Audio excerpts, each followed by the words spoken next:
இந்த வீடியோவில் வந்து நெய் சர்க்கரை சேர்க்காத ரொம்ப ஆரோக்கியமான இரும்பு சத்து அதிகம் உள்ள கம்பு லட்டு எப்படி செய்கிறது அப்படின்னு சொல்லி பார்க்கலாங்க.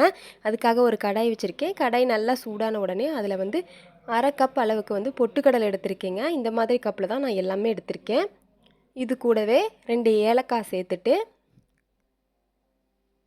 லோ ஃப்ளேமில் வச்சு ஒரு 2 நிமிஷம் நல்லா இதை வந்து வறுத்து எடுத்துக்கலாங்க. பொட்டுக்கடலையை வறுத்துட்டு செய்யும்போது நல்லா வாசனையாக சூப்பரான டேஸ்ட்டில் இருக்கும். பாருங்கள், இதை வந்து மிக்ஸி ஜாரில் சேர்த்துட்டு இந்த மாதிரி நல்லா பவுடரை அரைச்சி எடுத்து வச்சுக்க போகிறோம். இது கூடவே நான் 1 கப் அளவுக்கு வந்து கம்பு மாவு சேர்த்துருக்கேங்க. இதை வந்து ஒரு லோ ஃப்ளேமில் வச்சுட்டு 2லேருந்து ஒரு 3 நிமிஷம் வறுக்கும்போது கம்போட வாசனை வர ஆரம்பிக்குங்க. கம்போட வாசனை வர வரைக்கும் நல்லா வறுத்துட்டு இதை வந்து ஒரு தட்டில் மாற்றி எடுத்துக்கலாங்க. இது கூடவே அரை கப் அளவு வந்து துருவன தேங்காய் எடுத்திருக்கேங்க. இந்த தேங்காயில் இருக்கிற ஈரப்பதம் போகிற வரைக்கும் தேங்காயை வந்து வதக்கி எடுத்துக்குவோம். பாருங்கள், இப்போ தேங்காயில் இருக்க ஈரப்பதம் போயிடுச்சுங்க. இதையும் வந்து ஒரு தட்டில் மாற்றி எடுத்துக்கலாம்.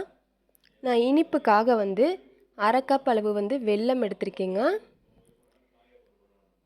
வெல்லம் கரையிறதுக்காக அரை கப் அளவு தண்ணி சேர்த்துக்க போகிறோம். இப்போ பாருங்கள், வெல்லம் நல்லா கரைஞ்சி வந்துடுச்சு. இதை வந்து ஒரு கப்பில் மாற்றிட்டு இதை வடிகட்டி அதே கடாயில் சேர்த்துக்க போகிறோம். வெல்லத்தில் தூசி இருக்கும், அதுக்காக மட்டும்தாங்க. வெல்லத்துக்கு பதிலாக நாட்டு சர்க்கரை கூட சேர்த்துக்கலாம். டேஸ்ட் வந்து சூப்பராக இருக்கும். பாருங்கள், இப்போ அந்த வெல்லத்தை வடிகட்டி எடுத்துட்டேன். இந்த வடிகட்டின வெல்லத்தில் வந்து நம்ம ஆல்ரெடி எடுத்து வச்சுருக்கிற கம்பு மாவு, பொட்டுக்கடலை மாவு, தேங்காய் எல்லாத்தையும் சேர்த்துக்கலாங்க. இது சேர்த்த உடனே இந்த கம்பு பொட்டுக்கடலை எல்லாம் வந்து வெல்லத்தை உறிஞ்ச ஆரம்பிச்சிடும். இங்கே பாருங்கள், நல்லா உறிஞ்சி திக்காக ஆரம்பிச்சிடுச்சு.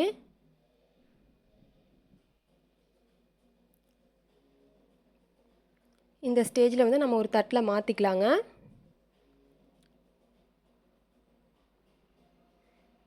இப்போ வந்து இது நல்லா சூடாக இருக்கும்.